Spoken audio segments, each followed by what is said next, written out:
Marcus Reynolds pushed open the door of his two-bedroom apartment in Renton at 10:45 on a Thursday night, every muscle in his body begging for collapse. The walk from his truck to the third-floor landing felt like climbing Everest in steel-toed boots. 16 hours replacing the HVAC system in the North Tower of Hayes Technologies. Third consecutive double shift this week.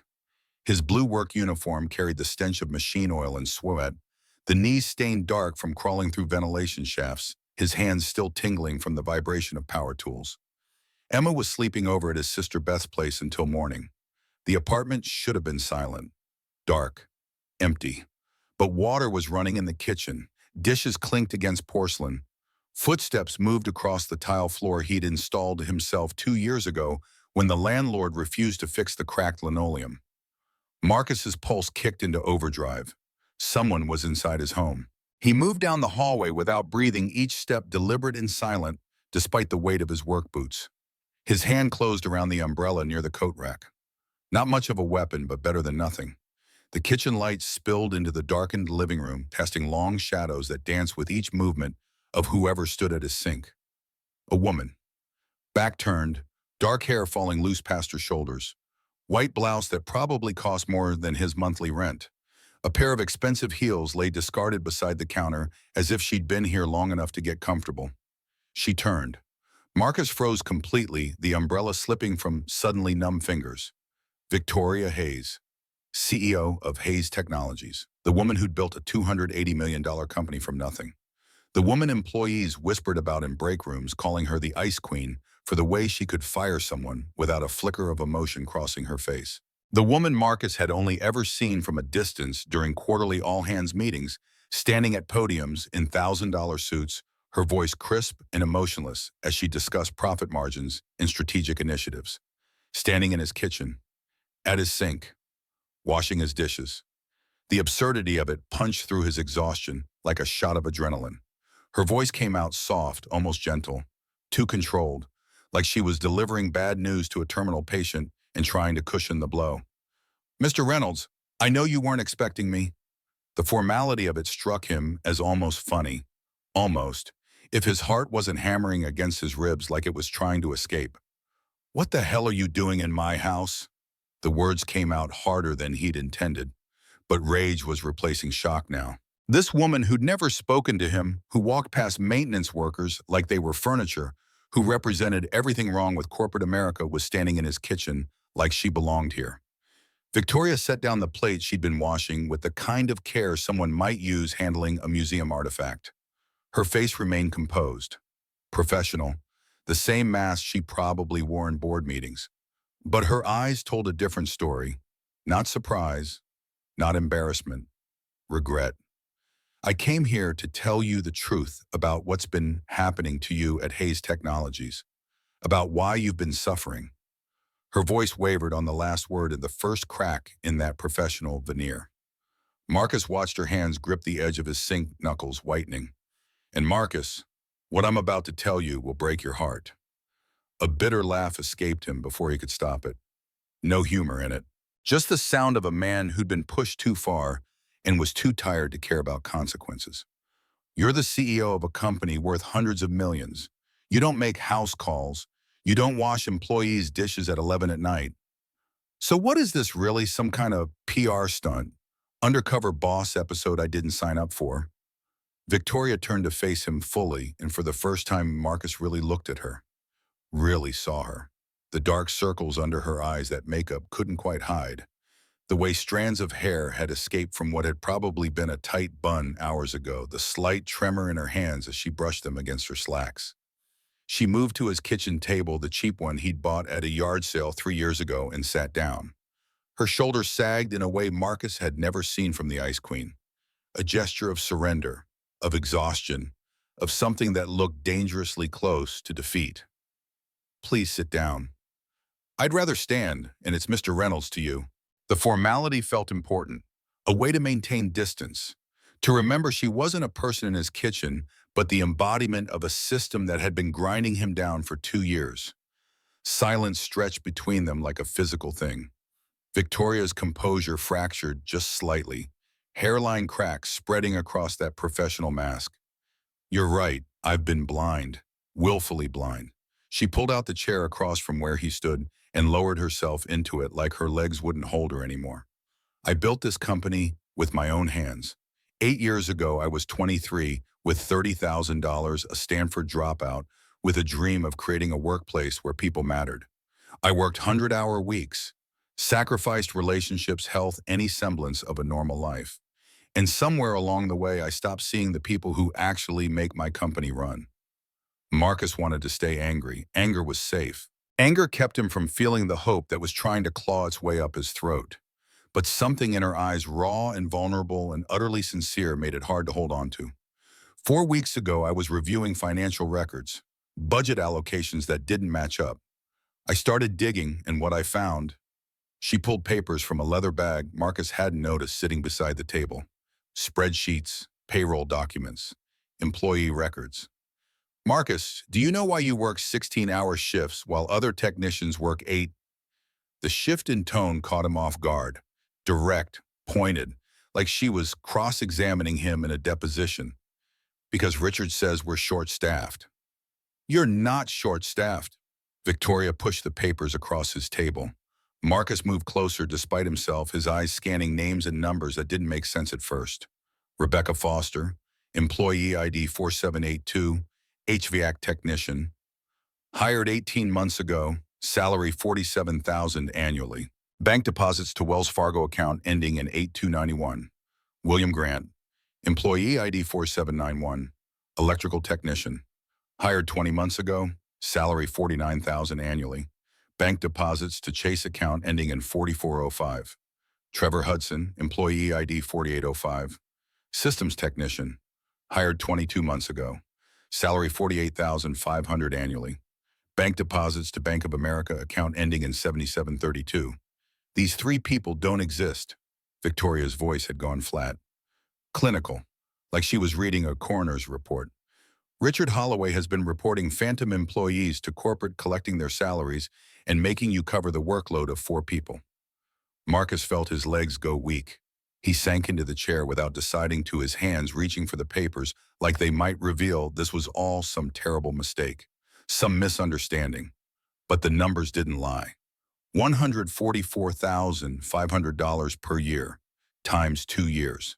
$289,000. The words came out of Victoria's mouth like she was pronouncing a death sentence. Richard has been stealing from this company, from you, for 2 years. Marcus couldn't breathe. The kitchen walls felt like they were closing in. 2 years of wondering why he was always exhausted, why he couldn't keep up, why every shift felt like drowning. 2 years of missing Emma's school plays because he was replacing air handlers that should have been William Grant's job. Missing parent-teacher conferences because he was rewiring electrical systems that should have been Rebecca Foster's responsibility. Missing bedtime stories because he was troubleshooting HVAC controls that should have been Trevor Hudson's problem. But Rebecca and William and Trevor didn't exist, had never existed, were just names on paper funneling money into Richard Holloway's bank accounts, while Marcus destroyed his body trying to do the impossible. That's not all. Victoria's voice pulled him back from the edge of whatever dark place his mind was spiraling toward.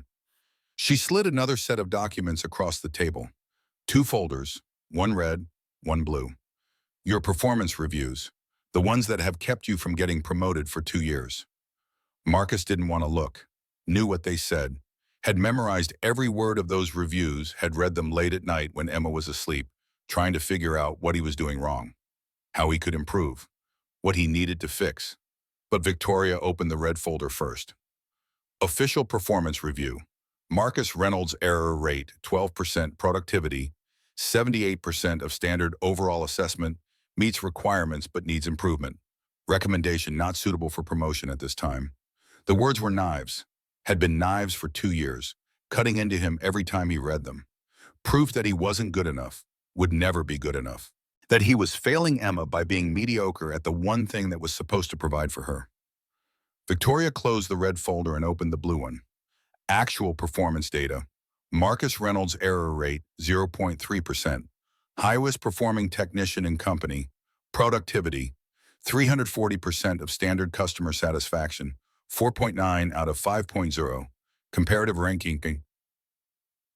Comparative ranking exceeds all 15 key performance indicators. Marcus stared at the numbers. Read them again. Again. They didn't make sense. Couldn't make sense. Because if these numbers were real, if this data was accurate, then he wasn't mediocre, wasn't failing, wasn't barely scraping by. He was exceptional. Richard has been falsifying your performance reviews for 2 years. Victoria's words landed like physical blows. Why? His voice broke on the single syllable. 2 years of self-doubt crystallizing into one question that demanded an answer.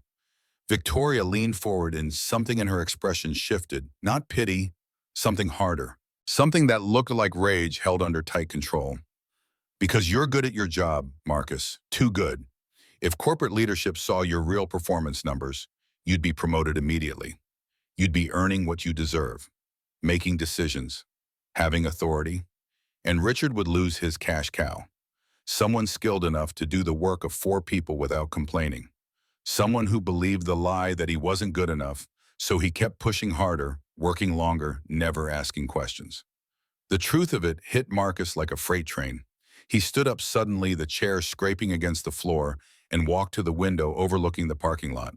Seattle's lights glittered in the distance, all those people living normal lives where their bosses didn't lie to them, where their hard work was actually recognized, where they didn't sacrifice everything for nothing. How long have you known?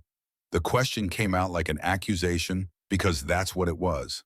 I discovered the anomalies 4 weeks ago. It took 3 weeks to gather irrefutable evidence, legal proof that would stand up to scrutiny. I confronted Richard 2 days ago. And you waited until now to tell me. Marcus spun around and he didn't care that he was yelling at the CEO of a multi-million-dollar company in his own kitchen.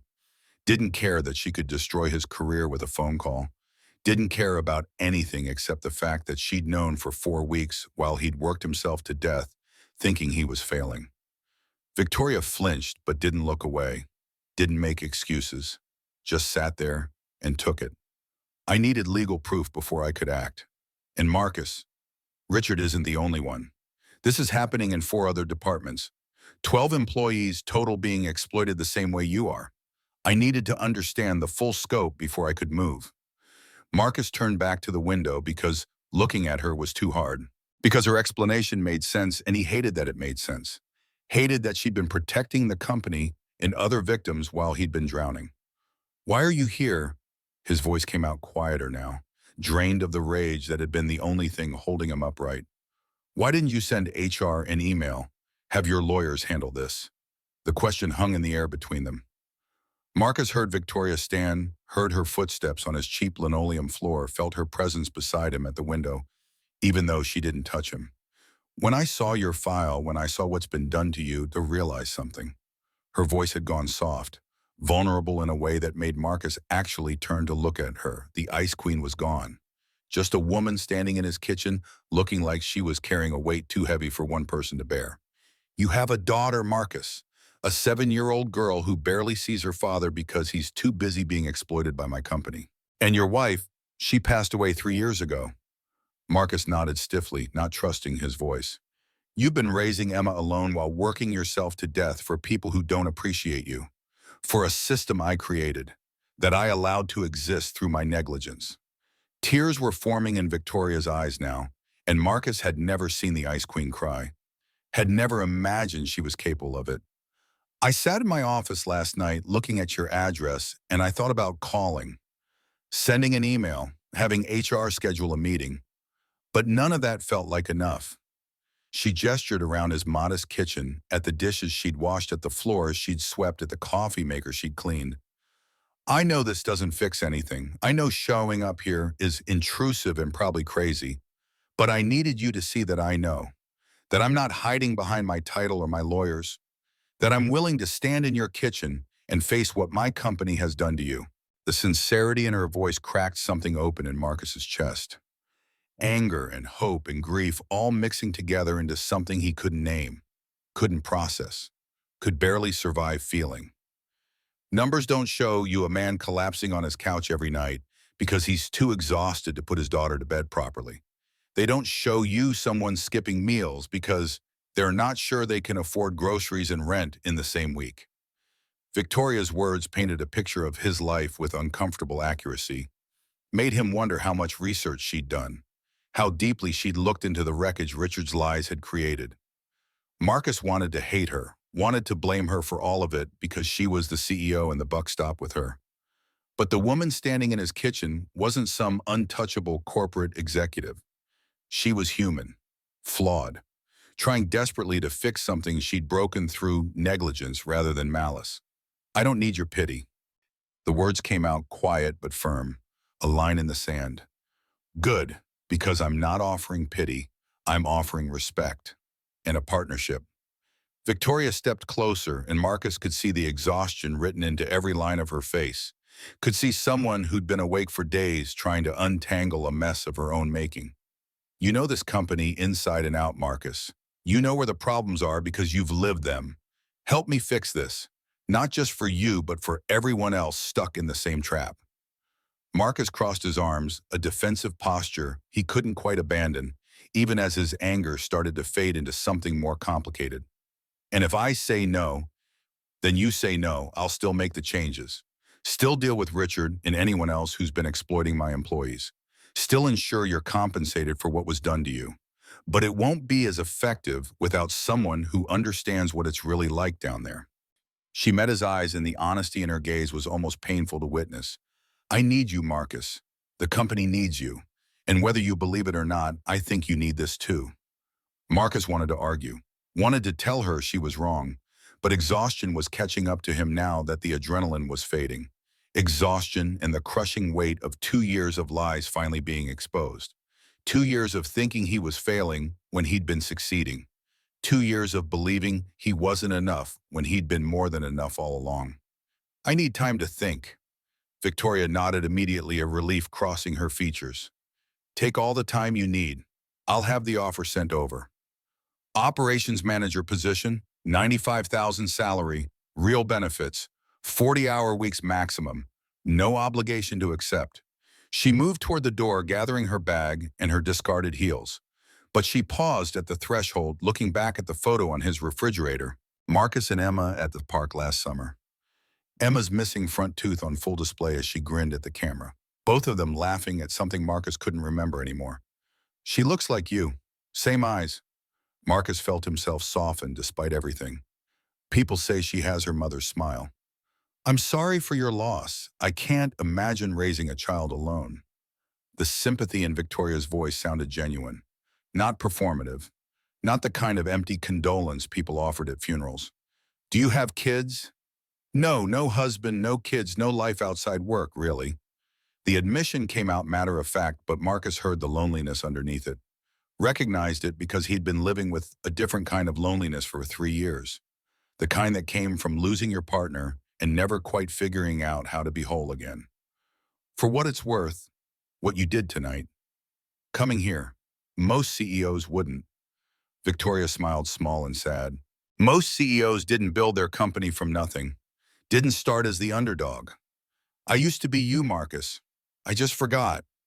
The words hung in the air between them, a moment of connection, brief, genuine, human. Then she was gone, the door clicking shut behind her, and Marcus was alone in his kitchen with performance reviews that told two different stories and a job offer that felt too good to be true. He stood there for a long time holding the blue folder with his real performance data, and for the first time in 2 years felt something other than exhausted. He felt hope. 2 in the morning found Marcus sitting at his laptop, the glow of the screen the only light in his living room. Sleep was impossible. His mind kept circling back to Victoria's revelations, to Richard's theft, to 2 years of lies finally exposed. But underneath the anger and shock, a different question was forming. If this had happened to him, how many others were suffering the same way? Marcus logged into the Hayes Technologies employee portal, his fingers moving across the keyboard with purpose. He started cross-referencing data. Who else reported to Richard? What were their work hours? Were there patterns he'd missed because he'd been too focused on surviving each day? He found a forum post from 8 months ago buried in the company's internal message board. Anonymous user. Simple message that Marcus had probably scrolled past a dozen times without really seeing it. "Anyone else in operations working insane hours? Feels like we're short-staffed, but management says the budget is fine." Marcus's heart rate picked up. He created a reply under his own username, not caring about anonymity anymore. I need to talk to you. It's important. More important than you know. He hit send and sat back watching the cursor blink on the screen. No response would come until morning at the earliest, but Marcus felt like he'd just done something. Taken action instead of just absorbing blow after blow. His phone buzzed at 7 a.m., a message from an unknown number. This is Tech Guru 206 from the forum. Got your message. Not sure what this is about, but something in your post felt urgent. Coffee at 8 Pike Street Starbucks. Marcus typed back immediately. I'll be there. The man sitting at the corner table looked young, maybe 29, with the kind of nervous energy that came from too much caffeine and not enough sleep. He wore a Hayes Technologies IT department polo, his laptop bag slung over the back of his chair. Marcus Reynolds. Marcus nodded and sat down his own coffee, already cooling in his hands. Garrett Mitchell, network technician. I posted that forum thing 8 months ago when I was too tired to remember not to complain on company platforms. How many hours are you working? Garrett laughed, but there was no humor in it. 60 a week, 70. I stopped counting. Richard says we're understaffed. Says budget constraints mean we can't hire anyone new. Says if I want to move up, I need to prove I can handle the workload. Marcus felt something cold settle in his stomach. The same script, the same lies, different victim. What if I told you Richard's been lying, that there's no budget constraint, that he's been reporting phantom employees and pocketing their salaries while making you do their work? Garrett's coffee cup stopped halfway to his mouth. That's insane. You're saying Richard's been stealing? Marcus pulled out the printouts Victoria had given him, showed Garrett the phantom employees, the bank accounts, the payroll fraud spanning 2 years. Holy hell. Garrett set his cup down with shaking hands. I thought I was going crazy. Thought I just wasn't good enough, wasn't fast enough. My wife keeps asking why I'm never home, and I don't have a good answer except that I'm always behind, and if I don't catch up, I'll get fired. You're not behind. You're doing the work of multiple people, just like I was. Marcus leaned forward, keeping his voice low, even though the coffee shop was mostly empty. The CEO found out 2 days ago. She came to my house last night to tell me. But I need to know how many others there are. Richard supervised 12 people, according to Victoria. I need to find them. Garrett's eyes widened. Victoria Hayes came to your house, the Ice Queen herself. She's not what people think. The words came out defensive, surprising Marcus with their vehemence. He barely knew Victoria, had spent one conversation with her, but something about the way she'd stood in his kitchen, vulnerable and honest, and taking a responsibility for failures that weren't entirely her fault, made him want to defend her. Garrett was looking at him strangely, but he didn't comment on Marcus's tone. I know 3 other guys in operations. We grab beers sometimes and complain about the hours. If this is real, if Richard's been doing this to all of us, can you get them together somewhere off company property? My buddy Dex owns a garage in Georgetown, Sullivan's Auto. We could meet there tonight. Marcus nodded, feeling pieces of a plan starting to form. Victoria had evidence, had started the investigation, but she was working from the top down through official channels and legal processes. Marcus could work from the bottom up, could find the other victims, could give them the truth they deserved. Tonight, 7 p.m., tell them it's important, but don't give details over company email. Garrett stood, shaking Marcus's hand with the kind of grip that came from genuine gratitude. I don't know what you're doing, but thank you for not staying quiet, for giving a damn. Sullivan's Auto occupied a corner lot in Georgetown, the kind of place that looked like it had been there since the 50s and would probably outlast the gentrification creeping through Seattle's industrial neighborhoods. The bay doors were closed when Marcus arrived, but he could see light spilling from underneath and hear the sound of voices inside. Dexter Sullivan answered his knock, a man in his mid-40s with grease-stained hands and the kind of face that had seen hard years but hadn't lost its capacity for warmth. Former Navy mechanic like Marcus. They'd served at different times, different ships, but there was a kinship and shared experience. Dex had opened this garage after his discharge, built it into something solid through sheer determination and skill. Reynolds, Garrett said you needed the space for something important. Marcus stepped inside, seeing Garrett and 3 other men standing around a workbench that had been cleared of tools. All of them wore the same expression. Exhaustion mixed with curiosity, mixed with the kind of hope people develop when they're drowning and someone throws them a rope. Everyone here works under Richard Holloway. Nods all around. Marcus took a breath and started talking. Told them about Victoria's visit, about the phantom employees, about 2 years of systematic fraud, about falsified performance reviews and stolen wages and a system designed to exploit them while making them believe they were the problem. By the time he finished, the garage was silent except for the hum of the space heater in the corner. A man Marcus didn't know spoke first, his voice rough with anger. "You're telling me I missed my kid's birth because I was covering an emergency call that Richard created, because some fake employee needed to justify overtime that was going into Richard's pocket? That's exactly what I'm telling you." Marcus met each man's eyes in turn. "Victoria's handling this through legal channels. She's building a case. But we can help. We can document our own experiences. Pull records that show the reality of what we've been going through. Give her ammunition she can use to make sure this never happens again." Garrett spoke up from his position, leaning against a toolbox. "That sounds a lot like we'd be accessing company systems, going through data we might not technically have clearance for. We'd be using our own credentials to check our own time records, our own work orders, our own performance data. Nothing illegal about an employee verifying their own information." Dex laughed, the sound echoing in the garage. "That's some creative interpretation to policy Reynolds." "You got a better idea," Silence answered him. Then one by one the men started nodding. "I'm in," Garrett said. "I can pull system logs, time clock data, work order modifications. Anything digital leaves a trail and I know where to look." "I can get the physical paperwork," another man offered. "Maintenance request equipment, requisitions, all the stuff Richard signed off on that never quite added up." Marcus felt something shift in the room.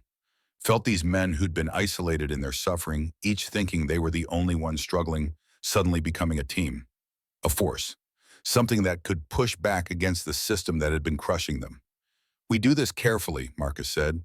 "We document everything. We back up files. We give Victoria Hayes the evidence she needs to burn Richard's whole operation to the ground." "And then what?" Dex asked. "Say we expose Richard. Say we prove the fraud. What's to stop the next manager from pulling the same scam? What's to stop this from happening again in a different department?"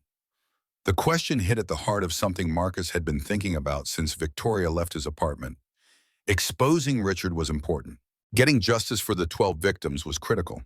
But if the system allowed this to happen in the first place, if there were no safeguards, no oversight, no way for employees to report abuse without fear of retaliation, then they were just putting a Band-Aid on a bullet wound. Then we help Victoria fix the system. We tell her what needs to change from the ground level. Not just policies on paper, but real mechanisms that protect people. The men exchanged glances. Marcus could see the skepticism, the doubt, the lifetime of experience that taught them CEOs didn't actually care about workers on the bottom rung. "She came to my house," Marcus said quietly. "At 11 at night. She could have sent an email. Could have had HR handle everything. But she showed up in person because she wanted me to know she wasn't hiding behind her title, that she was willing to face what her company had done." "Maybe she's just good at PR," someone muttered. "Maybe. Or maybe she actually gives a damn, and we're so used to being screwed over that we can't recognize someone trying to help when they show up." That shut down the objections. The men got to work, each taking responsibility for different pieces of the puzzle. Garrett set up his laptop and started diving into server logs. Others made lists of suspicious work orders, phantom emergencies, equipment purchases that never arrived. Marcus watched them work and felt something he hadn't felt in years. Purpose. The sense that what he was doing mattered, that he was part of something bigger than just surviving one shift at a time. His phone buzzed, a text from Beth. "Emma keeps asking when you're coming to get her. I told her tomorrow morning, but she's worried about you. Says you sounded sad on the phone."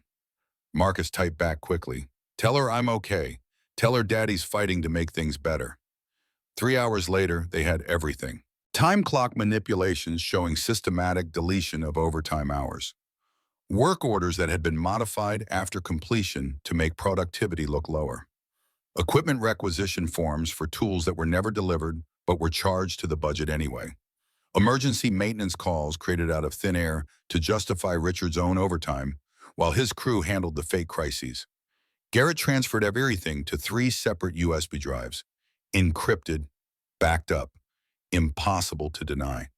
This is enough to bury him, Garrett said, holding up one of the drives. Question is, what do we do with it? Marcus took the drive, feeling the weight of it in his palm. Such a small thing, but it held the evidence of 2 years of systematic theft and exploitation. 2 years of lies finally exposed in irrefutable data. I give it to Victoria. Let her use it however she needs to make the case. You trust her that much? Marcus thought about the woman in his kitchen, the tears in her eyes, the way her voice had broken when she talked about the employees she'd failed, the way she'd washed his dishes like she was trying to physically clean away the guilt. Yeah, I think I do. Monday morning, Marcus walked into Hayes Technologies with the USB drive in his pocket and a purpose in his stride that had been absent for 2 years.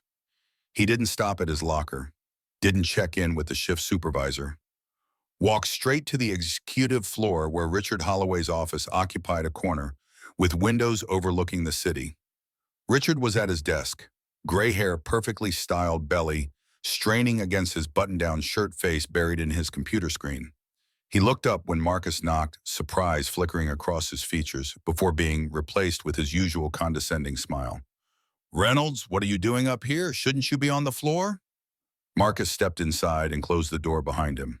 Set the USB drive on Richard's desk like he was playing a trump card in a poker game he'd been losing for 2 years. "I want to talk about phantom employees." The color drained from Richard's face so fast Marcus thought the man might pass out. But he recovered quickly. Corporate instincts kicking in, plastering on a confused expression that might have been convincing if Marcus hadn't spent 3 hours the night before looking at proof of his crimes. "I don't know what you're talking about." Marcus opened his laptop, which he'd brought specifically for this moment, pulled up the files Garrett had extracted, projected them onto Richard's own monitor. Employee ID 4782, Rebecca Foster, hired 18 months ago. Salary $47,000 annually. Bank deposits. Wells Fargo account 8291, account holder. Richard Holloway. Rebecca Foster doesn't exist, but the money going into your account sure does. Richard stood up fast enough that his chair rolled backward and hit the wall. "Where did you get that?" "That's confidential financial information. You're not authorized. Victoria Hayes gave it to me. She's been investigating you for a month. But I didn't come here to talk about what she knows." Marcus pulled up the next screen. Time clock data showing systematic deletions of overtime. Work orders modified after the fact. Equipment purchases that disappeared into thin air. "I came to show you what I know. What 11 other people you have been exploiting know. We've documented everything, Richard. Every lease sheet, every manipulation, every dollar you stole." The mask dropped completely. Richard's face twisted with rage, all pretense of confusion abandoned. "You don't know what you're doing, Reynolds. I've been here 8 years. I have allies, connections, people who owe me favors. One word from me, and you'll never work in this industry again." Marcus stood slowly, deliberately, making sure Richard could see he wasn't intimidated, wasn't backing down. Wasn't the same broken man who'd believed for 2 years that he was failing. "You stole from me, from my daughter. You made me think I was failing when I was actually exceeding every metric. You destroyed my confidence, my health, my time with my kid. That's over." He leaned forward, hands flat on Richard's desk. "You've already done your worst. For 2 years you've been doing your worst, and I survived it. So go ahead, make your threats, call your allies, try to blacklist me. I'm done being afraid of you." Marcus walked out before Richard could respond, leaving the USB drive on the desk like evidence at a crime scene. His hands were shaking, but his head was high. For the first time in 2 years, he'd stood up to the man who'd been destroying him, had looked Richard Holloway in the eye and refused to back down.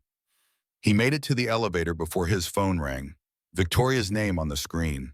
"Marcus, what did you do?" "Richard just stormed into my office demanding I fire you for harassment and unauthorized access to company files." Marcus couldn't help the smile that spread across his face. "I confronted him, showed him the evidence, told him we know everything." Silence on the other end of the line. Then a sound that might have been a laugh. Or might have been exasperation. Possibly both. Get up here, now, and bring whatever evidence you have. Marcus found Victoria in her office with a full legal team assembled. 3 lawyers in expensive suits faces severe taking notes as Richard paced and ranted about insubordination and corporate espionage and employees who didn't know their place. The moment Marcus walked in, Richard's voice got louder. They're arrest him. He hacked company servers, stole confidential information. This is industrial espionage. Victoria held up one hand and Richard actually stopped talking. The Ice Queen was back, and Marcus understood now why people feared her. There was steel in her spine and ice in her voice. "Mr. Holloway, sit down." Richard sat. Victoria turned to Marcus. "Show me what you have." Marcus connected his laptop to the conference room screen and walked them through everything. The time clock manipulations, the work order modifications, the equipment fraud, the systematic exploitation of 12 employees over 2 years, while Richard pocketed nearly $300,000. The lawyers took notes, asked questions, cross-referenced data with the investigation Victoria had already conducted. By the time Marcus finished, Richard had gone pale again, all his bluster deflated. One of the lawyers spoke up, her voice professionally neutral. "Mr. Holloway, based on this evidence, in our independent investigation, we're prepared to recommend immediate termination for cause. Additionally, the company will be filing a criminal complaint with the Seattle Police Department for fraud and embezzlement."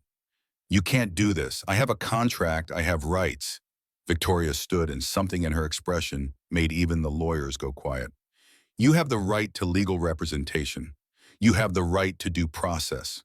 What you don't have is the right to steal from my company and exploit my employees." She nodded to her head of security, a former police officer who'd been standing quietly by the door. "Escort Mr. Holloway from the building. Remote wipe his laptop and phone. He's suspended pending the completion of our investigation."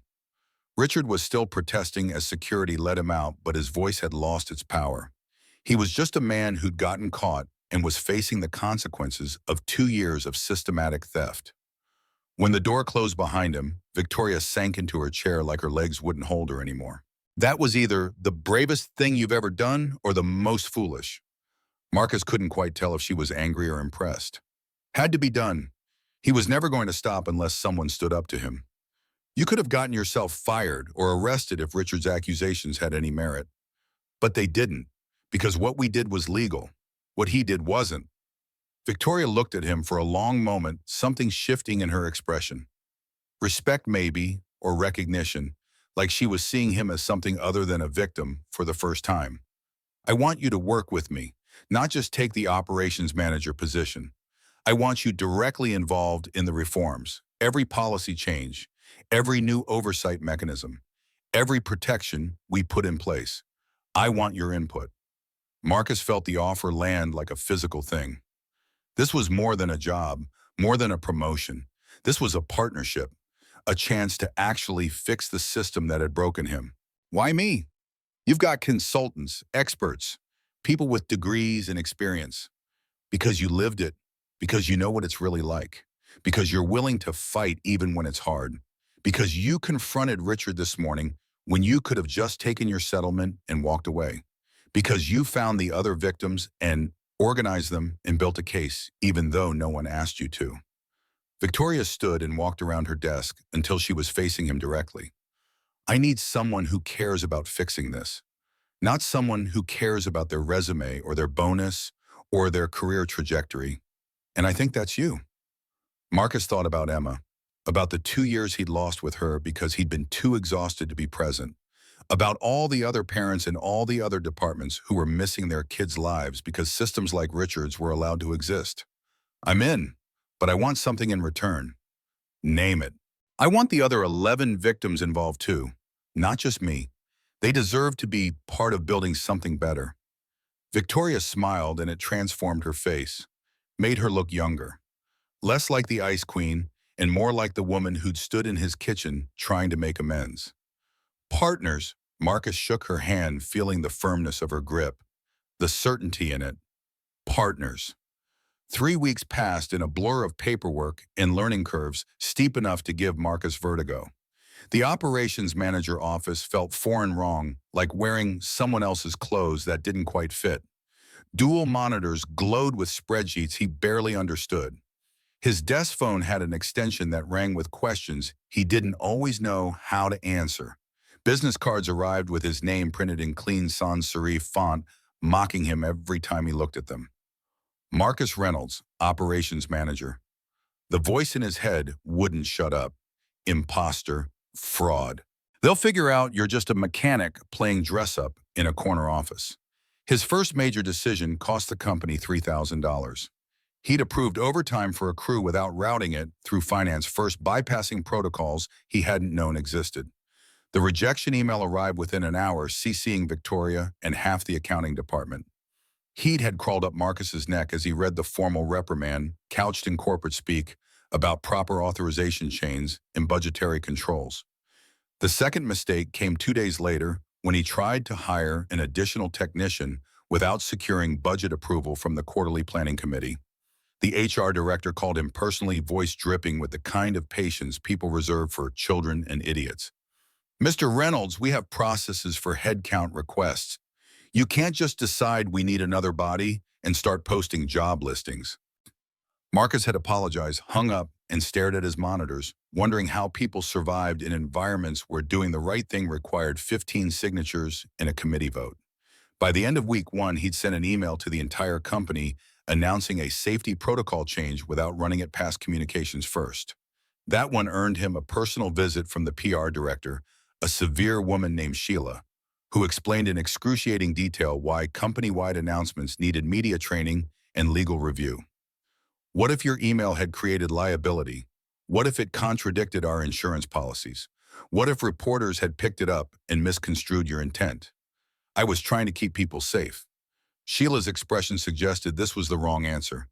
Intent doesn't matter if the execution creates problems we can't control. Victoria called him to her office at 7 that evening.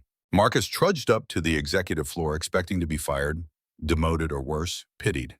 Instead, he found her sitting on the floor of her office, surrounded by policy manuals and procedural documents, her expensive suit jacket discarded over a chair, her hair escaping its usual tight constraints.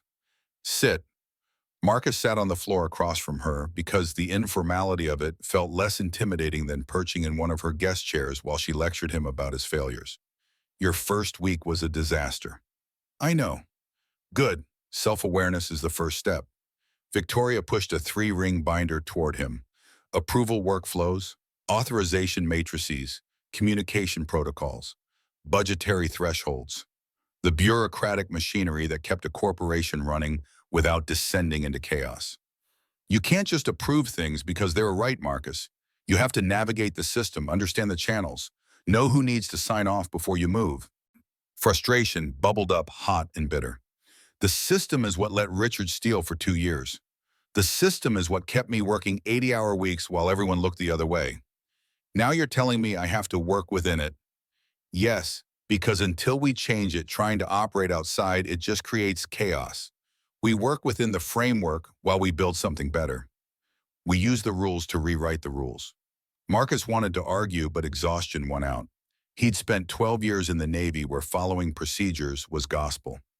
Somehow he'd forgotten that lesson in civilian life. Or maybe he'd just been too tired to care about anything except surviving each shift. "Show me how." Victoria's expression softened into something that might have been approval. She pulled out a laptop and walked him through every mistake he'd made that week, showing him the proper workflow for each decision, the forms that needed filing, the people who needed notification, the approval chains that turned simple choices into multi-day processes. "In the military, I just did the job.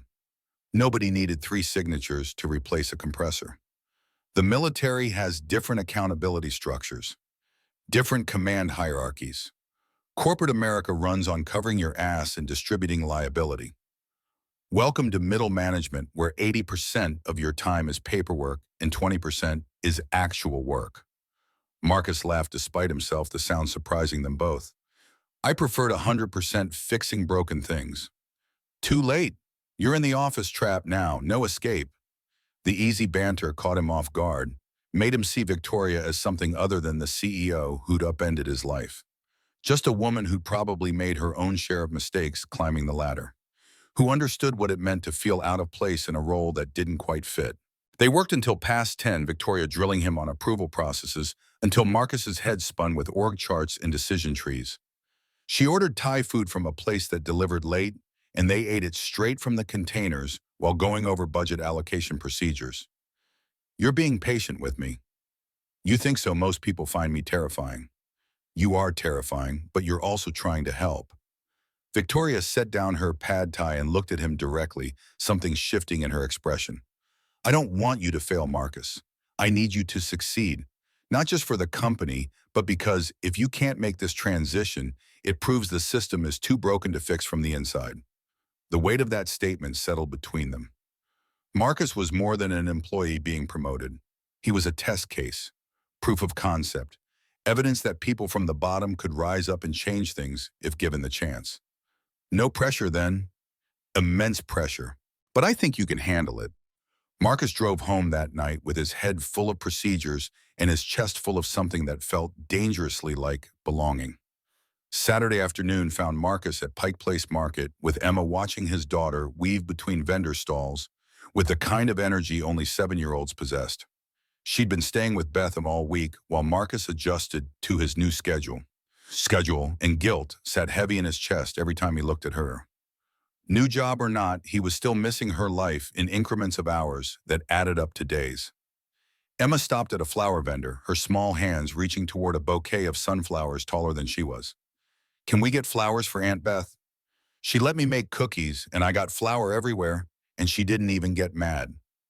Marcus handed over $10 and watched Emma carefully select 3 sunflowers, her face serious with concentration. His phone buzzed, a text from Beth. Emma keeps asking about the nice lady from work who helped you. When were you planning to mention you've been spending late nights with the CEO? Marcus's face heated even though no one could see him. He typed back quickly. It's not like that. She's helping me learn the job. Sure, and I'm the Queen of England. Emma wants to meet her. Says you smile different when you talk about her. Marcus looked at his daughter arranging sunflowers in her arms and felt his carefully constructed boundaries starting to crack. Emma was too perceptive, too smart. She'd noticed things Marcus had been trying not to notice himself. The way his pulse kicked up when Victoria's name appeared on his phone. The way he found excuses to stop by her office with questions that could have been emails. The way she laughed at his terrible jokes about corporate bureaucracy and made him feel clever instead of foolish. He made a decision that was probably stupid but felt necessary. Victoria, it's Marcus. I know this is weird, but Emma's been asking about you. Would you want to get coffee with both of us? Nothing formal, just... He trailed off, not sure how to finish that sentence without making it sound like something it wasn't. Or maybe couldn't be or shouldn't be, but he was starting to want anyway. Victoria's response came after a pause long enough to make Marcus regret calling. Coffee with Emma. That sounds... I'd like that. Yes.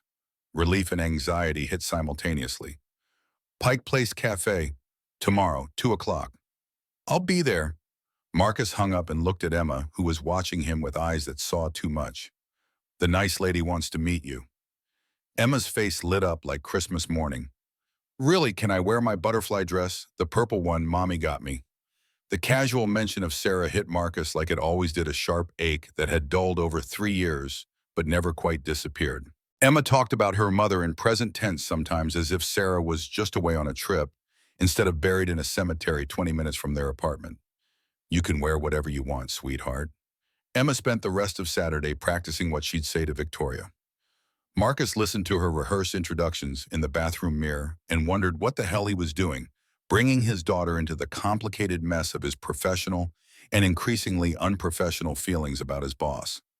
Victoria arrived at Pike Place Cafe at exactly 2 o'clock, and Marcus barely recognized her. Jeans that looked soft and worn instead of pressed and perfect. A cream-colored sweater that made her look approachable instead of untouchable. Hair falling loose past her shoulders in waves Marcus had never seen, because she always wore it pinned up tight. Emma spotted her first and waved with both hands like she was flagging down a rescue plane. You're really pretty. Daddy said you were nice, but he didn't say pretty. Marcus wanted the earth to open up and swallow him. Victoria's laugh saved him, genuine and warm, and nothing like the controlled professional sound he had heard in meetings.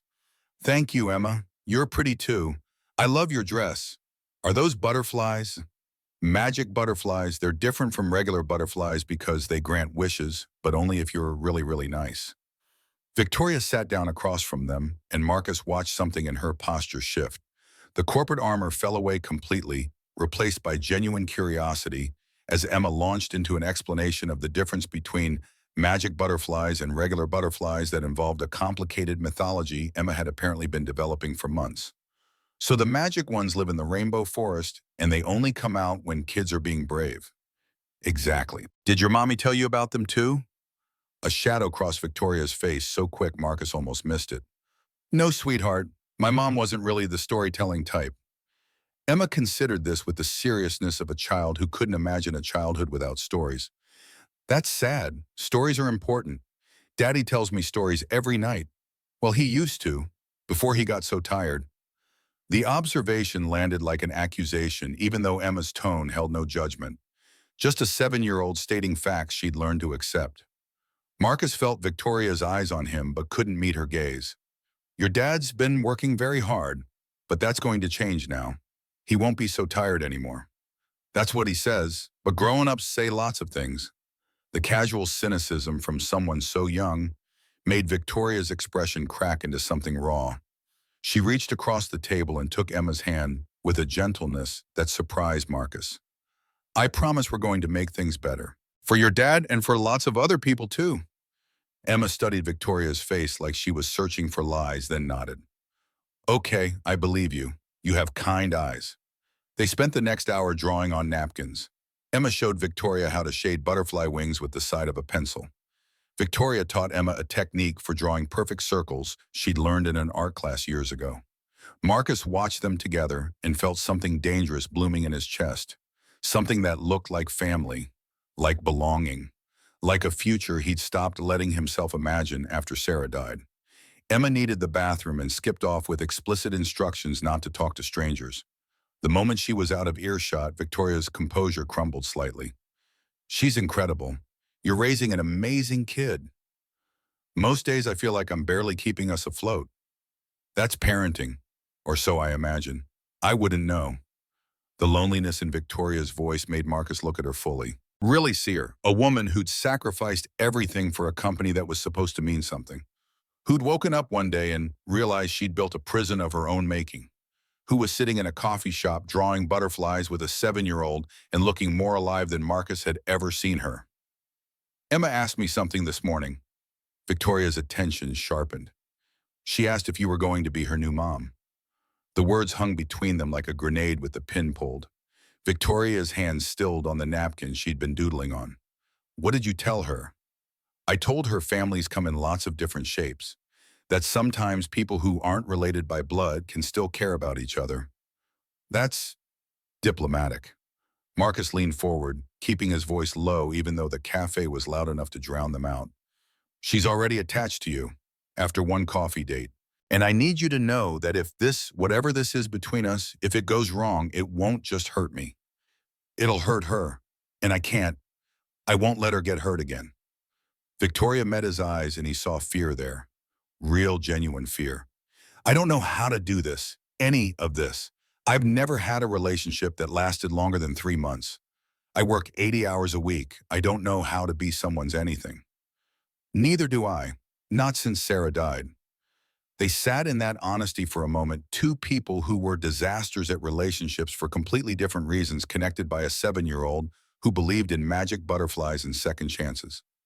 Emma returned with a cookie the size of her head that some kind stranger had apparently given her, and the moment of vulnerability passed.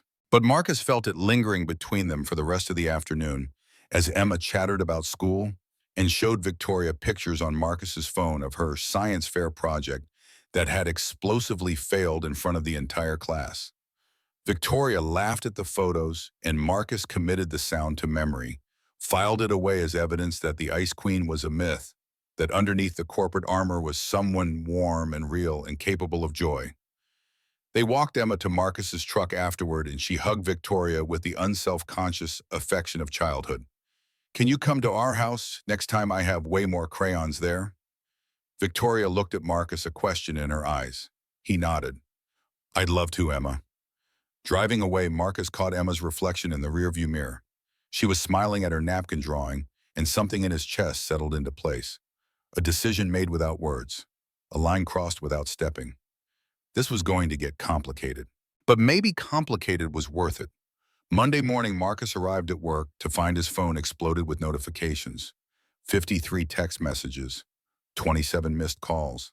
His inbox flooded with emails from colleagues, reporters, numbers he didn't recognize. Beth's name topped the call list. He dialed back immediately. Turn on the news, now. Marcus pulled up Como 4 on his phone and his stomach dropped through the floor. The reporter stood outside Hayes Technologies' main entrance, protesters already gathering behind her, with signs demanding justice and accountability. The ticker running across the bottom of the screen made his blood run cold. Breaking: Hayes Technologies accused of systematic employee exploitation. Internal documents leaked. The reporter's voice cut through the buzz in Marcus's ears. Sources have provided Como 4 with internal audit reports showing that Operations Director Richard Holloway allegedly created phantom employees, embezzled nearly $300,000, and falsified performance reviews to cover his tracks. The question now facing CEO Victoria Hayes: what did she know, and when did she know it? Marcus's hands shook as he scrolled through his messages. Reporters requesting interviews. Co-workers asking if the news was true. Anonymous numbers offering money for his story. The carefully controlled investigation Victoria had been running through legal channels had just exploded into the public sphere. His phone rang. Victoria's name. Don't talk to anyone. Don't comment. Don't confirm or deny. I'm sending a car to pick you up. We're going into crisis mode. The car arrived within 15 minutes, a town car with tinted windows that felt ridiculous and necessary in equal measure. Marcus climbed into the back seat, feeling like a criminal being transported to trial. Hayes Technologies' lobby looked like a war zone. Security had cordoned off the entrance, where protesters shouted about corporate greed and worker exploitation.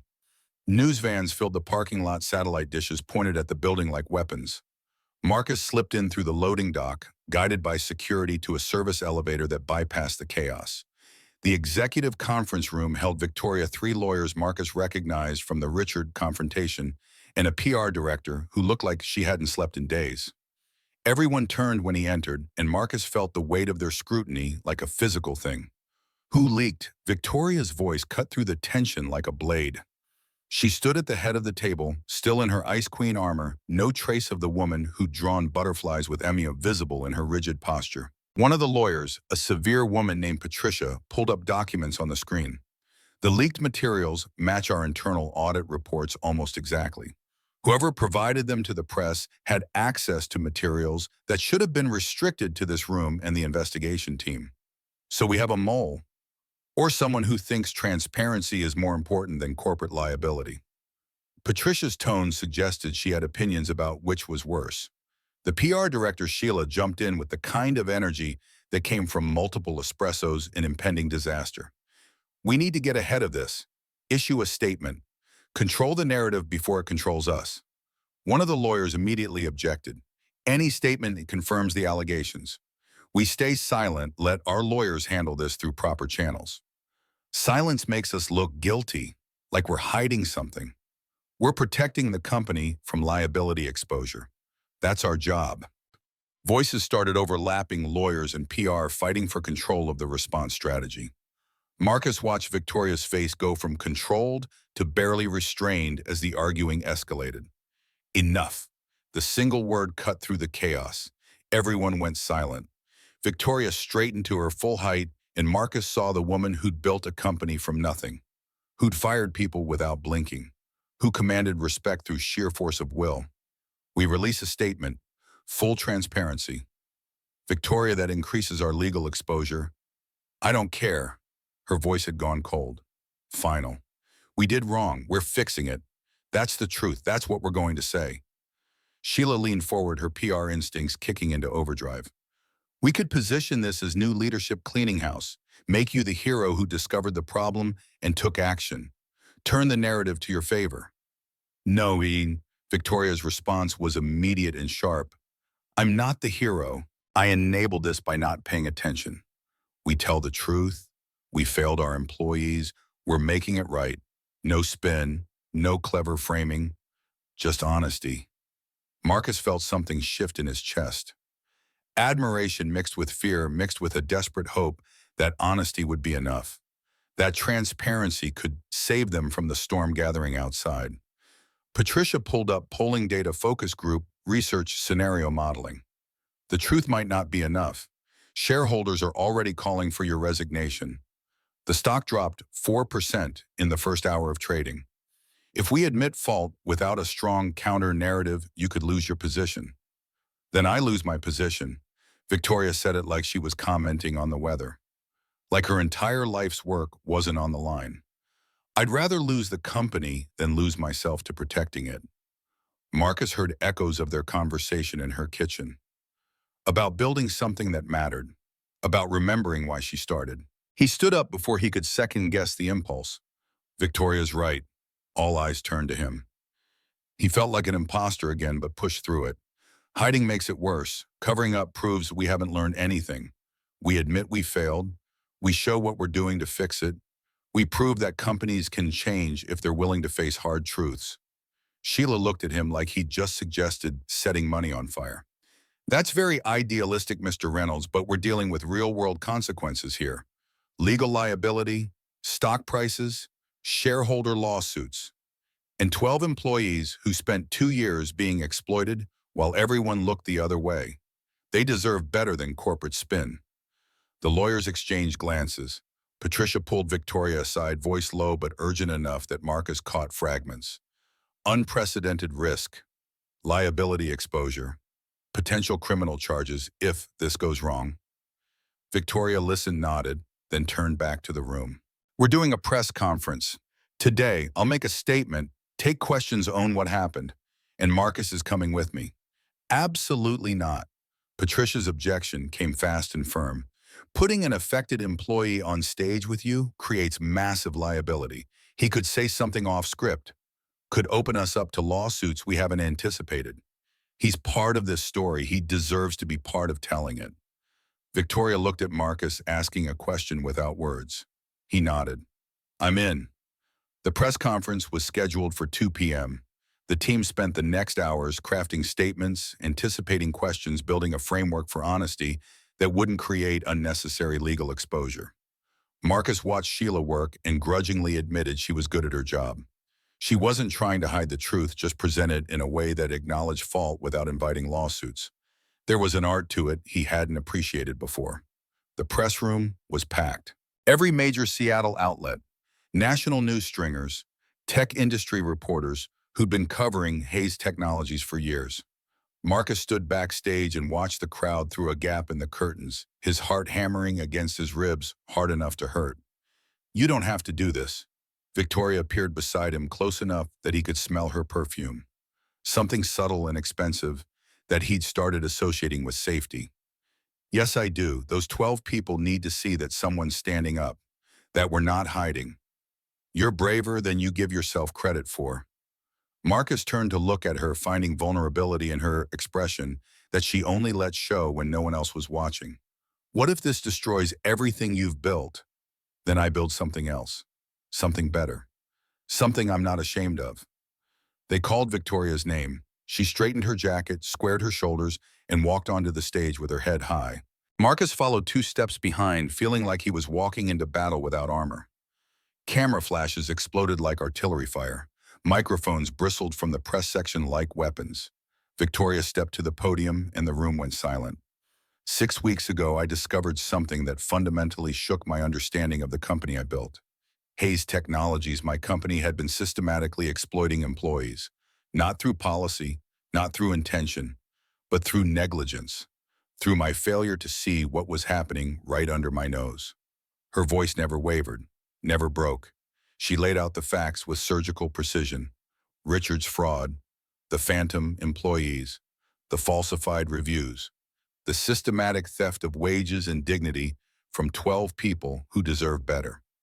I take full responsibility for creating an environment where this could happen. I was so focused on growth, on quarterly earnings, on shareholder value, that I stopped seeing the human cost of my blind spots. She announced the settlements, the policy changes, the independent oversight board, the third-party review process for all future performance evaluations, $4.2 million in back pay and damages, money that would hurt quarterly earnings but was necessary for justice. A reporter's hand shot up the moment Victoria paused.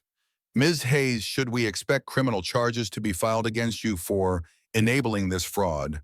I welcome any investigation, full transparency, and accountability.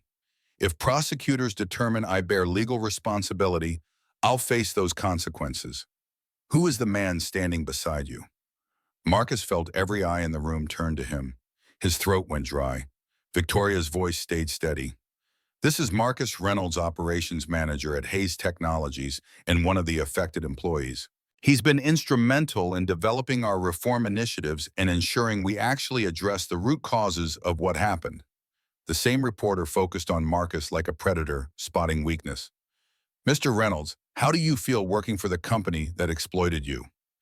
Every prepared answer Sheila had drilled into him evaporated. Marcus stepped to his own microphone and spoke from the gut. Angry, betrayed, but also hopeful. What happened to me was wrong. What Victoria is doing about it is right. I'm staying because I believe companies can change if they're willing to face hard truths, and because the best way to honor my coworkers who suffered is to make sure it never happens again. Aren't you afraid of retaliation? Every day. But my daughter is watching.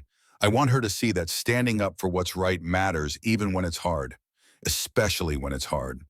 The words hung in the air, and Marcus saw a few reporters writing them down verbatim, saw others nodding slightly, saw Victoria's hand grip the podium a little tighter, as if his answer had affected her.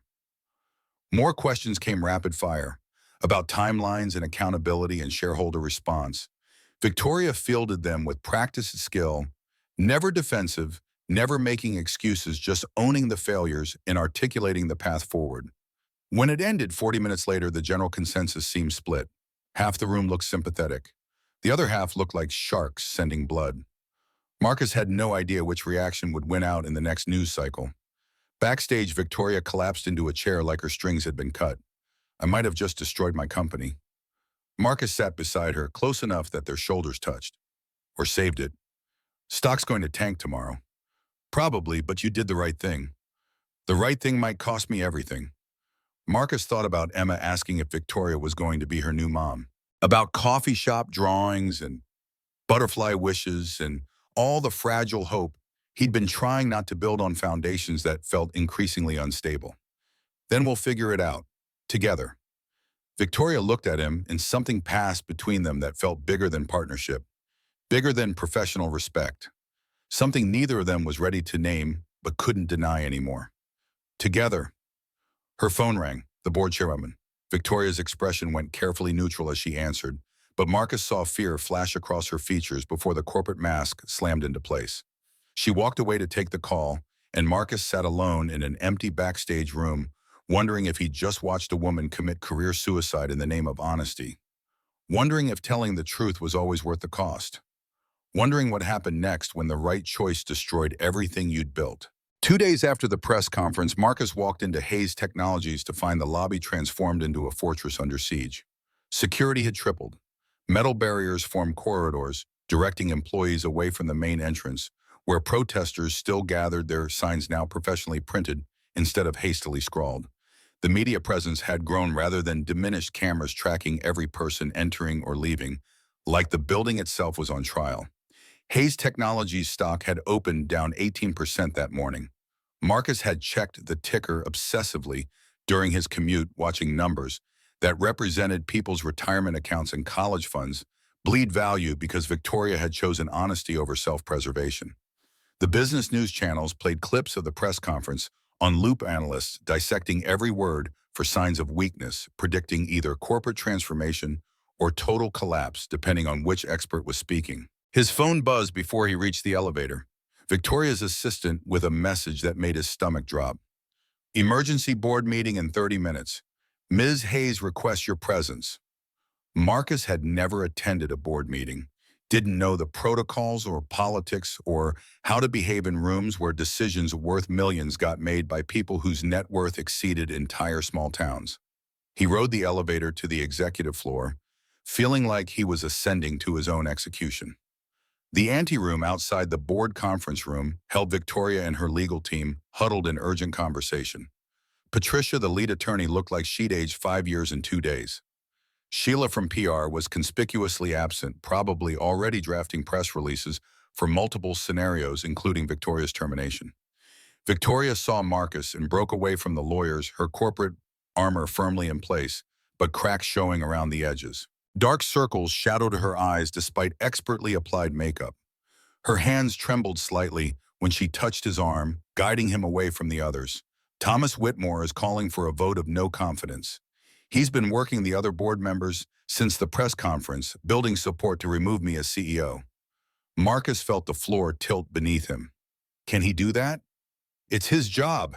He represents shareholder interests, and right now shareholders are hemorrhaging money because I chose transparency over profit protection. Her voice stayed level, but Marcus heard the fear underneath. This wasn't just about losing a position. Victoria Hayes was Hayes Technologies. The company was her identity, her purpose, the thing she'd sacrificed everything else to build. Without it, she'd be untethered, lost. What do you need from me? Honestly, I don't know. Whitmore wants you gone too, says you're a liability. That having an affected employee this close to the reform process creates legal exposure and conflicts of interest. He's probably right. Marcus's jaw tightened. I don't work for Whitmore. I work for you. Not if he gets his way. If they vote me out, the new CEO will clean house. You'll be the first to go. The boardroom doors opened, and Thomas Whitmore emerged like a general surveying his troops before battle. 68 years old, with the kind of face that had made hard decisions for decades without losing sleep. Gray suit that probably cost more than Marcus made in a month. Rolex that definitely did. He looked at Victoria with something between pity and contempt. Ms. Hayes, Mr. Reynolds, the board is ready. Marcus followed Victoria into a room designed to intimidate. Floor-to-ceiling windows overlooking Seattle's skyline. A conference table that could seat 20. Leather chairs that probably cost more than Marcus's truck. 6 board members already seated, their expressions ranging from sympathetic to hostile with nothing in between. Whitmore took his position at the head of the table. This emergency session has been called to address the fallout from Ms. Hayes' press conference 2 days ago. In the 48 hours since she publicly admitted to systemic failures at this company, we've lost over $300 million in market capitalization. Shareholders are threatening lawsuits. Our largest clients are requesting meetings to discuss whether Hayes Technologies can be trusted. And our reputation built over 8 years has been damaged, possibly beyond repair. He turned to Victoria with the expression of a disappointed father. Ms. Hayes, what were you thinking? Victoria stood, refusing to remain seated while being attacked. I was thinking we owed our employees the truth, that hiding behind lawyers and PR spin would make us complicit in covering up systematic abuse, that sometimes doing the right thing costs money. Everything costs money. The question is whether the cost is justified. You chose public confession over damage control, and now we're all paying the price. One of the other board members, a woman Marcus didn't recognize, leaned forward. Ms. Hayes, we understand the moral impulse, but you have a fiduciary responsibility to shareholders. Your actions have directly harmed their interest. My actions exposed crimes committed under my watch. Should I have hidden that to protect stock prices?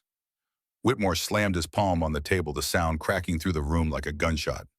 You should have handled it quietly, settled with the affected employees under NDAs, fired Holloway without fanfare, implemented reforms without admitting culpability. That's how adults manage corporate crises. Patricia tried to intervene, her lawyer instincts kicking in. Mr. Whitmore, Ms. Hayes acted on counsel from legal. Your counsel was to minimize exposure, not broadcast our failures to every media outlet in the country. The room erupted into overlapping arguments, board members choosing sides, lawyers trying to restore order. Marcus sat frozen, watching Victoria's life's work get torn apart by people who measured success in quarterly earnings instead of human cost. Whitmore raised his hand and silence fell instantly. The man knew how to command a room. I'm calling for a vote of no confidence in CEO Victoria Hayes. Given the catastrophic damage her decisions have caused, I move that she be removed from her position effective immediately. Victoria went pale but kept her spine straight. I'd like the opportunity to present my case before any vote. You've presented enough already to the entire world. Then let me present to the people who actually matter. The board that's supposed to govern this company with more wisdom than I apparently possess. The sarcasm in her voice was subtle but cutting. Marcus saw several board members react approval or disapproval, flickering across their faces too quick to categorize. Whitmore considered, then gestured magnanimously. You have 15 minutes. Make them count. Victoria pulled up her presentation on the room's main screen.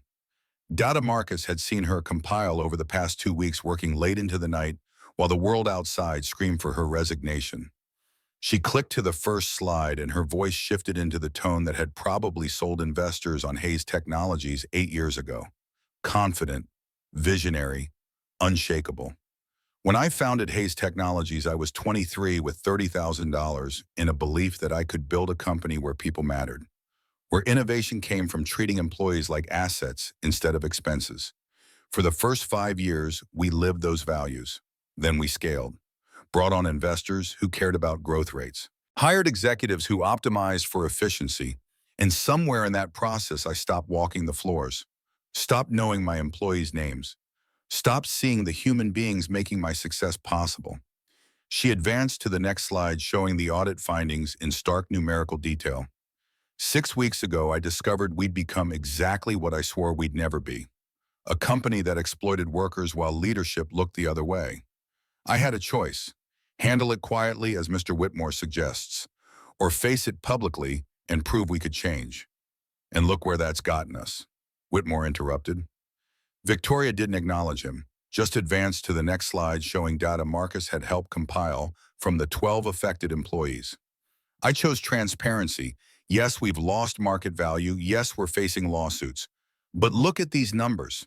Employee retention is up 23% since we announced the reforms. Applications for open positions have increased 340%. Our Glassdoor rating went from 3.2 to 4.7 in 2 weeks. We're being contacted by top talent who previously wouldn't have considered us. Another slide: customer satisfaction metrics, contract renewals, new business inquiries. Our clients aren't fleeing, they're leaning in, because in an industry full of companies that hide their failures, we became the one willing to own ours and fix them.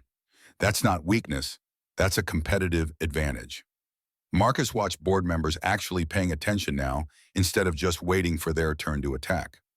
Victoria was making a case not based on morality, but on business fundamentals, showing that transparency could be profitable if you were patient enough to let it play out. The stock will recover, lawsuits will settle. What won't recover is our integrity if we prove that honesty gets punished, that executives who do the right thing get fired while those who protect the bottom line get rewarded. She looked directly at Whitmore. You want to remove me? Fine.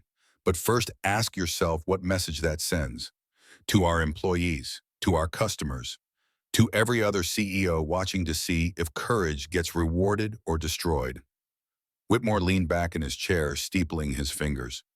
Inspiring speech, but speeches don't pay dividends. What about the operational chaos you've created? The whispers that you're romantically involved with an employee you promoted, the appearance of favoritism and conflicts of interest. Marcus felt every eye in the room turn to him. Heat crawled up his neck, but he met Whitmore's gaze without flinching. Mr. Reynolds is here because of his expertise, not because of any personal relationship. Victoria's voice had gone ice cold. He knows this company better than anyone in this room. He's lived the problems we're trying to fix. His insights have shaped every reform we're implementing. And the rumors about your personal involvement are completely irrelevant to his professional qualifications. Whitmore smiled like he'd just won a point. Everything is relevant when it creates the appearance of impropriety. Your judgment is compromised, Ms. Hayes. You've let emotions override business sense. That's exactly why this board needs to act. A woman Marcus had noticed earlier, mid-50s, with steel gray hair and the bearing of someone used to being the smartest person in any room, spoke for the first time. Mr. Whitmore, I've been on this board for 6 years. I've watched us prioritize profit over people repeatedly. I stayed silent because that's how corporate boards operate. Victoria Hayes just made me ashamed of that silence. Whitmore's expression suggested this was a betrayal. Catherine, we've discussed this. You've discussed it. I've listened. Now I'm speaking. Catherine Brennan stood and Marcus recognized her from research he'd done on the board composition. Former HR executive at Microsoft. Reputation for integrity that had cost her advancement in the ruthless tech sector. She joined Hayes Technologies board as a counterweight to the financial hawks, but had apparently been outvoted for years. Ms. Hayes did something unprecedented. She chose values over value. She proved that admitting failure doesn't destroy companies, it builds trust. And you want to fire her for that. I want to protect shareholder interest. By teaching every employee that honesty gets punished, by showing the world we care more about stock prices than human dignity. Catherine looked around the table, making eye contact with each board member. If we vote Victoria out, we prove everything the protesters outside are saying, that corporations exist only to extract value, not create it, that we're exactly as soulless as people fear. Whitmore stood to counter, but Catherine wasn't finished. I move that we retain Victoria Hayes as CEO and give her 12 months to prove her reforms can work. If the financials don't recover in that time, we revisit, but we don't punish courage with termination. The motion hung in the air like a challenge. Whitmore looked genuinely surprised that someone had outmaneuvered him. That's not the motion on the table. Then I'm putting it there. We vote on my motion first. Retain Hayes with a 12-month performance review. All in favor. Marcus watched hands rise. Slowly, reluctantly in some cases. But they rose. 3 board members voting with Catherine. Opposed, 3 hands, including Whitmore's. Everyone turned to the one board member who hadn't voted. A younger man Marcus didn't recognize, maybe early 40s, who'd been silent through the entire meeting. David, you have the deciding vote. The man looked at Victoria for a long moment, then at Marcus, then back to Victoria. I came to this board because Hayes Technologies represented something different. A company that actually cared about culture, about people. We've lost that somehow. Maybe Ms. Hayes can help us find it again. His hand went up, 4-3. Victoria kept her position. Whitmore's face went red, but he nodded curtly. The motion passes. Ms. Hayes remains CEO subject to 12-month review. This meeting is adjourned. Board members filed out quickly, avoiding eye contact with either Victoria or Whitmore. Catherine paused beside Victoria's chair. Don't waste this chance. Prove we were right to trust you. She turned to Marcus, studying him with the kind of assessment that came from decades evaluating talent. Mr. Reynolds, walk with me for a moment. Marcus followed her into the hallway, leaving Victoria with her legal team. Catherine led him to a quiet corner away from the conference room. I've been watching you. How you stood by Victoria during the press conference. How you've handled the transition from technician to manager. How you organized those other employees to document the fraud. Marcus wasn't sure if this was praise or prelude to criticism. You're wasted here, Catherine continued. Not because you're not good at what you do, but because as long as you work for Hayes Technologies, people will question whether your success is merit or favoritism, whether your relationship with Victoria compromises both of you. We don't have a relationship. Catherine's expression suggested she saw right through that denial. Not yet, but you will. And when you do, it'll create exactly the kind of conflict Whitmore was talking about. You deserve better than that. So does Victoria. She pulled a business card from her pocket. I run a mid-sized tech company. We need a director of operations, someone who understands what it's like on the ground. Someone with your integrity and drive. Same salary Victoria's offering plus equity. Completely separate from Hayes Technologies. No conflicts, no whispers. Marcus took the card, his mind racing. Think about it. If you're interested, call me. We can start you in 2 weeks. Catherine walked away, leaving Marcus standing in the hallway holding a business card that felt like a lifeline and a betrayal all at once. When the room emptied, Victoria collapsed into her chair like someone had cut her strings. Marcus moved to her side without thinking, his hand finding her shoulder. You did it. You kept your company. by the thinnest possible margin, 1 vote. If David had gone the other way, but he didn't, you won. Victoria looked up at him, and something in her expression cracked. The corporate armor fell away completely, leaving just a woman who'd been fighting for days without rest and had finally been given permission to stop. I couldn't have done this without you. When Whitmore attacked, when he tried to make you the problem, you just sat there and took it. You didn't defend yourself or make it worse. You trusted me to handle it. Marcus pulled her to her feet, and they stood close enough that he could count her heartbeats and the pulse at her throat. I trust you. Completely. The words carried more weight than he'd intended. More honesty than was probably safe. But watching her fight for her company, for the reforms, for him by extension, had cracked something open in Marcus's chest that he couldn't seal back up. Victoria's hand came up to rest against his chest right over his heart. Marcus, I need to tell you something. Her phone rang. Catherine's name on the screen. The moment shattered. Victoria stepped back, professional distance, reasserting itself like armor, sliding back into place. She answered the call while Marcus tried to get his breathing under control. Catherine, thank you for what you did in there. He couldn't hear the other side of the conversation, but watched Victoria's expression shift from gratitude to surprise to something complicated he couldn't name. Yes, I understand. Thank you. I'll be in touch. She hung up and looked at Marcus with an expression that mixed hope and fear in equal measure. Catherine offered you a director of operations at her company. Same salary I'm offering plus equity, completely separate from Hayes Technologies, so there's no conflict of interest concerns. Marcus pulled the business card from his pocket. She already told me. Victoria moved to the windows overlooking Seattle, putting distance between them that felt both necessary and painful. You should take it. Is that what you want, for me to leave? I want you to have options, to not feel trapped by circumstances or obligations, to choose what's best for you and Emma without considering how it affects me or the company. Marcus joined her at the window, both of them staring at the city spread below, rather than looking at each other. And if what's best for us includes you, Victoria's reflection in the glass showed something raw and vulnerable. Then we do it right. We wait. We establish clear boundaries. We let the reforms solidify and the company stabilize. You build your career somewhere no one can question your qualifications.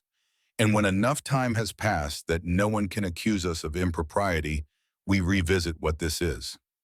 Marcus turned to face her directly, forcing her to meet his eyes. How long? 6 months. A year. However long it takes to do this properly. The rationality of it made Marcus want to argue, even though she was completely right. They weren't two people who could just date casually and see what happened. Emma was already attached. The company was already scrutinizing them. One wrong move could destroy everything they were trying to build. What if you meet someone else in that time? Victoria's laugh came out broken. Marcus, I haven't met anyone who made me feel anything in 8 years. I'm not worried about finding someone else. I'm worried about losing you before we even start. You won't lose me. I'll take Catherine's offer. Build my career somewhere I can't be accused of riding your coattails. And we'll wait, however long it takes to do this right. That's very mature and reasonable. I hate every word of it. Me too.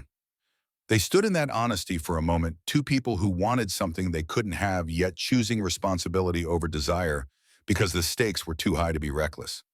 Marcus left Victoria's office before he could change his mind, rode the elevator down to the main floor where protesters still chanted and cameras still rolled, walked to his truck and sat in the driver's seat without starting the engine. His phone buzzed. A text from Emma via Beth's phone. Daddy, when are you coming home? I made you a drawing of you and Miss Victoria. You both have butterfly wings because you're brave. Marcus stared at the message until his vision blurred. His daughter believed in magic and second chances and grown-ups who kept their promises. He couldn't be reckless with her faith, couldn't risk her getting hurt because he couldn't wait a few months to do things properly. He called Catherine Brennan directly. Mr. Reynolds, I assume Victoria told you about my offer. She did. I'm accepting. When do you want me to start? 2 weeks. That'll give you time to transition your responsibilities at Hayes and get Emma settled with the new schedule. I'll be there. Marcus hung up and sat in his truck watching rain start to fall on Seattle's streets. 2 weeks until he walked away from Hayes Technologies. 2 weeks until he put real distance between himself and Victoria. 2 weeks to prove he could do the right thing even when it hurt, especially when it hurt. 3 months of working at Catherine's company had transformed Marcus in ways he hadn't anticipated. Director of operations with a real team reporting to him. Reasonable hours that let him pick Emma up from school most days. Salary that meant he wasn't choosing between groceries and rent anymore. Catherine was a demanding boss, but fair, pushing him to grow without the chaos that had defined his early weeks at Hayes Technologies. Hayes Technologies had stabilized. The stock recovered most of its losses as the market recognized that transparency hadn't destroyed the company. Richard Holloway was awaiting trial on multiple fraud charges. The other affected employees had received their settlements, and several had joined Marcus in leadership roles elsewhere, taking the lessons learned to new companies. Victoria texted him daily. Professional messages about reform implementation and best practices. But underneath the corporate language, Marcus heard what she wasn't saying. I miss you. This is hard. I'm counting the days. He texted back with the same careful distance, never crossing lines, never admitting that he looked at her messages more than necessary, that he saved the rare photos she sent of company events just to see her face. Emma asked about Victoria constantly. When can we see her again? You said we'd see her when things got less crazy. Marcus had no good answer. Almost 4 months felt like forever to a 7-year-old. Felt like forever to him too. On a Saturday afternoon when Seattle's autumn rain pounded against his windows, Marcus made a decision, picked up his phone before he could second-guess it. Victoria, I know we said we'd wait, but Emma keeps asking about you. Would you want to come to dinner at our place? Nothing romantic, just we miss you. The pause lasted long enough that Marcus thought she'd refuse. I'd love to. When? Tonight Emma's making pasta. Well, helping me make pasta. It'll probably be a disaster. Disasters are my specialty lately. What time? Victoria arrived at 6 with flowers for Emma and wine for Marcus, and a smile that made his chest ache. Emma launched herself at Victoria with a hug that nearly knocked her over, chattering about school and friends and the science project that had finally worked this time. Dinner was chaotic. The pasta was overcooked, and the salad was underdressed, and Emma spilled her juice twice. But Victoria laughed, really laughed. The sound filled Marcus's small apartment with warmth he hadn't felt since Sarah died. After Emma went to bed, Marcus and Victoria sat on the couch with careful space between them, close enough to talk quietly, far enough to maintain the boundaries they'd established. She's incredible. You're raising an amazing kid. Most days I feel like I'm barely keeping it together. Join the club. I thought running a company was hard. Turns out being an actual human is harder. Marcus looked at her, fully taking in the changes nearly 4 months had brought. Less stressed, more rested, like the weight she'd been carrying had lightened just enough to let her breathe. How are things really at the company? Better, the reforms are working. Culture scores are up across every metric. We're actually attracting talent instead of just churning through bodies. It's like we remembered why we exist. And the board, still watching, still waiting for me to fail. But Catherine's been running interference.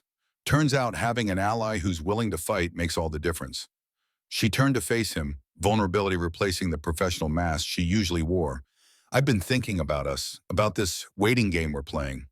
Marcus's heart rate kicked up. And it's been almost 4 months since we decided to do this the right way. Since you left Hayes Technologies. Since we established boundaries and proved we could maintain them. Are you keeping track down to the day? The admission hung between them like a confession. Marcus felt something shift, the careful distance they'd maintained, starting to crack under the weight of honesty. Emma asked me something this morning. Victoria's attention sharpened. She asked if you were going to be part of our family, if the waiting was over. What did you tell her? Marcus reached for Victoria's hand, the first intentional touch in months. Her fingers laced through his like they'd been waiting for permission. I told her I hope so, that some things are worth waiting for, that doing things right takes time, but the result is stronger for it. Victoria's eyes filled with tears. I've never been good at relationships. I work too much. I'm bad at communicating feelings. I'll probably mess this up. I haven't dated since my wife died. I have no idea how to introduce someone new into Emma's life without it feeling like I'm replacing her mother. And I definitely do not know how to navigate dating my former CEO without everyone thinking it's some kind of power play. We're a disaster waiting to happen. Absolutely. So what do we do? Marcus pulled her closer, closing the distance they'd maintained for months of careful professionalism and denied desire. We try anyway. We take it slow. We protect Emma. We keep things quiet until we're sure. And we trust that maybe, just maybe, we're both brave enough to risk it. Victoria leaned in until their foreheads touched. I'm all in, cared but all in. The kiss started gentle, tentative, testing boundaries they'd finally been given permission to cross. Then Victoria's hand came up to cup his face and Marcus pulled her closer, and gentle became something more. Something that tasted like hope and fear and months of wanting. When they pulled apart, both breathing hard, Victoria laughed through tears. I've been waiting to do that since you confronted Richard in his office. You were so angry and brave and completely unwilling to back down. I fell a little bit in love with you right then. I've been waiting since you stood in my kitchen owning your failures. Most powerful person I'd ever met, and you were washing my dishes like you were trying to clean away the guilt. They kissed again, mommed this time, building something instead of releasing pressure, a beginning instead of an ending. 18 months after the press conference that nearly destroyed Victoria's career, Marcus sat in the audience at a tech industry conference in San Francisco, watching her present on a panel about corporate reform and ethical leadership. She'd been invited as a case study, proof that transparency could work if you were brave enough to try it.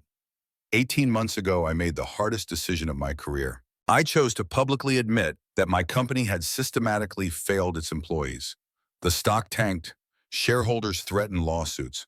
My board almost fired me. She paused, making eye contact with various audience members. Today, Hayes Technologies is ranked number 3 in the nation for workplace culture. Our revenue is up 34% year over year. We're attracting the best talent in the industry. And it's because we proved that doing the right thing, even when it's expensive, builds trust that translates to business success. The moderator jumped in. You've been very public about your relationship with Marcus Reynolds, who's here today. How do you respond to critics who say that relationship represents a conflict of interest? Victoria smiled and Marcus saw confidence instead of defensiveness. Marcus left Hayes Technologies 14 months before we started dating. He built his career at another company completely independent of mine. We waited until there were no power dynamics, no corporate policies being violated, no legitimate concerns about impropriety. And you're not worried about the optics. I'm done worrying about optics over substance. Marcus and I are both adults. We're both professionals. And yes, we're in a relationship. That doesn't diminish either of our achievements or compromise our integrity. Applause rippled through the audience. After the panel, reporters swarmed Victoria with questions, but she navigated them with the ease of someone who'd learned to handle crisis with honesty instead of evasion. Marcus met her backstage, and she kissed him without hesitation. Public, unashamed, claiming what they'd built through patience and sacrifice. That was incredible. You owned that room. I had good motivation, knew you were watching. They walked back to their hotel, San Francisco's evening fog rolling in from the bay. Marcus pulled Victoria into an alcove between buildings sheltered from the crowds and cameras. I have something to ask you. He knelt on concrete, still warm from the day's sun, pulling a small box from his jacket pocket. Victoria's hand flew to her mouth. Marcus, let me say this before I lose my nerve.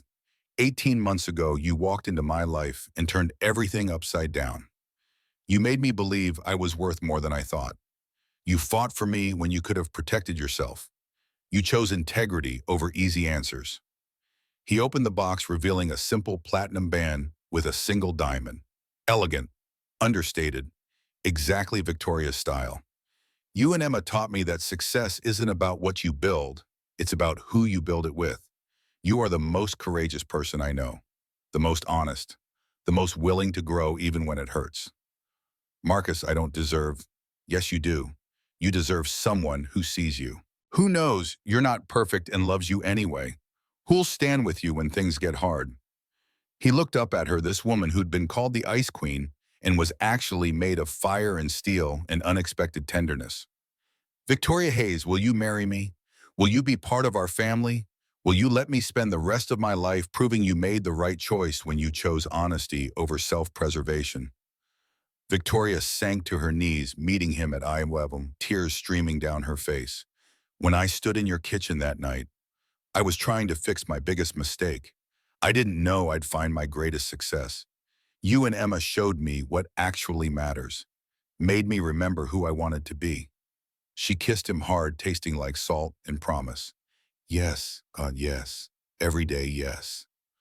Marcus slipped the ring onto her finger and pulled her close, both of them kneeling on a San Francisco sidewalk, while the fog rolled in and the city hummed around them. Building something together. Finally, without barriers or waiting or fear. That weekend they drove to Marcus's apartment to tell Emma together. She looked up from her homework the moment they walked in, Victoria's ring catching the light. You're getting married. Marcus laughed. How did you know? Victoria has a ring and you both look happy crying. I'm smart, remember? Victoria knelt to Emma's level. Sweetheart, I want to make sure you're okay with this. I know I can't replace your mom. I would never try, but I'd like to be your other mom, if that's okay. Emma's face got serious in the way only children could be serious. Can I have two moms, one in heaven and one here? Yes, absolutely. Your mom will always be your mom. Nothing changes that. Emma thought about it, then nodded. Okay, then yes. She launched herself at Victoria, and Marcus watched his daughter and his future wife hold each other, building a family from the broken pieces of loss and loneliness and choices that had seemed impossible until they weren't. 2 years after the press conference that nearly destroyed Victoria's career, Marcus stood at the front of a small chapel in Seattle's Fremont neighborhood watching Beth walk Emma down the aisle. His daughter wore lavender and carried sunflowers, taking her flower girl duties with the gravity of someone orchestrating world peace. Victoria appeared at the chapel doors in a simple white dress, no veil, just her dark hair falling loose the way Marcus loved. She walked down the aisle alone because she'd built herself and didn't need anyone to give her away. But her eyes never left Marcus's face, and he saw everything they'd survived reflected there. The scandals and the waiting and the fear. The courage it took to choose each other when it would have been easier to walk away. Beth officiated, having gotten ordained online specifically for this purpose. Marcus and Victoria came together through crisis, through failure and redemption, through choosing the hard right over the easy wrong. They built this love with patience and honesty and the kind of courage most people only pretend to have. Marcus took Victoria's hands, feeling the rightness of it settle into his bones. I was drowning when you found me. Believed I wasn't enough. You showed me that was a lie, taught me that my worth wasn't determined by people who exploited me, but by the integrity I brought to each day. You saved me. Let me spend our life returning the favor. Victoria's voice wavered but held. I was lost when I found you. Had built an empire but forgotten why. You reminded me that companies are just people, that numbers matter less than dignity, that true success is measured in lives improved, not quarterly earnings. You and Emma are my greatest achievement. They exchanged rings, kissed while Emma cheered and Beth cried, and the small gathering of friends and reformed board members applauded. That evening at their house in Ballard that was big enough for the family they were building, Marcus found Victoria standing in Emma's room watching their daughter sleep. She asked me something today while we were getting ready. Marcus wrapped his arms around her from behind. What? She asked if I thought her mom would be happy about us. What did you tell her? That I think her mom would be grateful Emma has another person to love her. That love doesn't divide, it multiplies. That families can grow in ways we don't expect. Marcus turned her to face him, and Victoria touched his face with the gentleness that had surprised him from the start. Real love isn't perfect. It's choosing someone every day, even when it's hard, especially when it's hard. We're pretty good at hard things. We're exceptional at hard things. Outside, Seattle's rain tapped against the windows. Inside, warmth and safety and the steady rhythm of three hearts beating in sync. They'd built this from honesty and courage, and the willingness to believe that broken people could create something whole, that companies could change if their leaders were brave enough to face hard truths, that families came in forms you couldn't plan but could choose every single day. Not perfect, but real. And real was everything.